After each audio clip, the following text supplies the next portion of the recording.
Xoş gördük əziz dinləyicilər. Təbii olaraq bugün dünyada baş verən istər Ukrayna, Rusiya, istər İran-İsrail müharibələri olsun, bütün bunlarla bərabər biz öz regionumuzda baş verən hadisələrə müəyyən mənada uzaq düşmüşük. Amma bizim regionumuzda da kifayət qədər vacib hadisələr baş verir. İstər Paşinyanın Türkiyə səfəri olsun, istərsə də Rusiyanın Paşinyanı devirmək üçün ikinci bir Ruben Vardanyan cəhdi baş tutmadı. Bu günləri Paşinyan onların hamısını Paşinyana sui-qəsd və yaxud da onu hakimiyyətdən devirmək məsələsinə görə həbs edib, Qaltsiyanı həbs edib, onun Türkiyədə olan səfərləri də çox vacib idi. Həm məscidin ziyarət edilməsi, həm Ermənistanın kilsəsinə qarşı hücumları çox vacibdir. Niyə? Çünki indiyənə qədər baş verən Ermənistan, Azərbaycan, Ermənistan, Türk nifrətinin başında məhz kilsə durur. Bu günləri Paşinyan demək olar ki, öz daxilində Rusiya yönümlü müxalifətin çox layiqincə və ləyaqətlə öz siyasəti ilə ciddi cavab vermiş oldu. Amma bu müxalifliyi indi Qaltsiyanın və yaxud da ki, kilsənin əli ilə aparır. Bu günlərə aydın olur ki, artıq kilsənin də üstünə demarş eləyir və Qaltsiyanın da həbsini həyata keçirdi və demək olar ki, özünü Ermənistanda daha da möhkəmlətmiş oldu. Bununla bərabər ən vacib olan xəbərlərdən biri də məhz İran prezidenti Pezeşkiyanın Azərbaycan prezidentinə zəng etməsidir.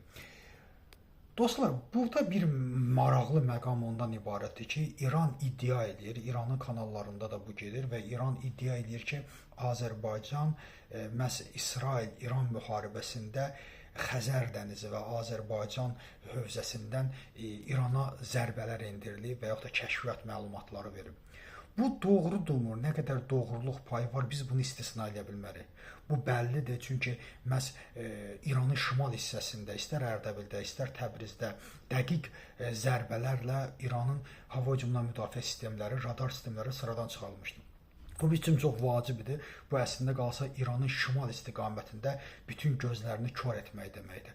Amma mən tam əminəm ki, Pezeşkiyan Azərbaycan prezidentinə məhz müharibə barədə məlumat üçün zəng vurmayıb.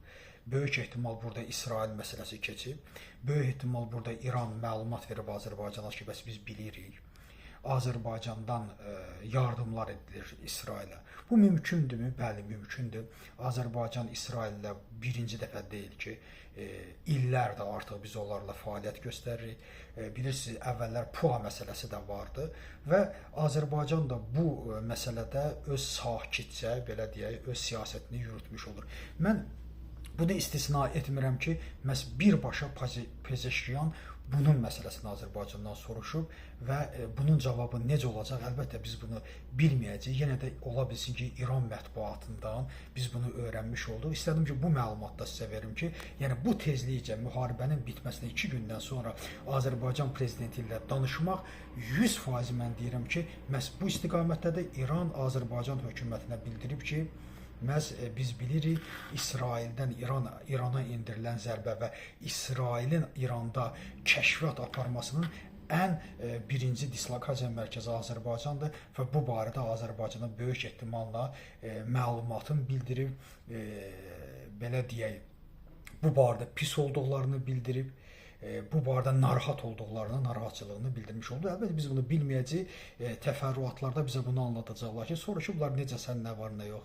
Yəni bu formatda keçəcək. Təşəkkür edirəm diqqətinizə görə.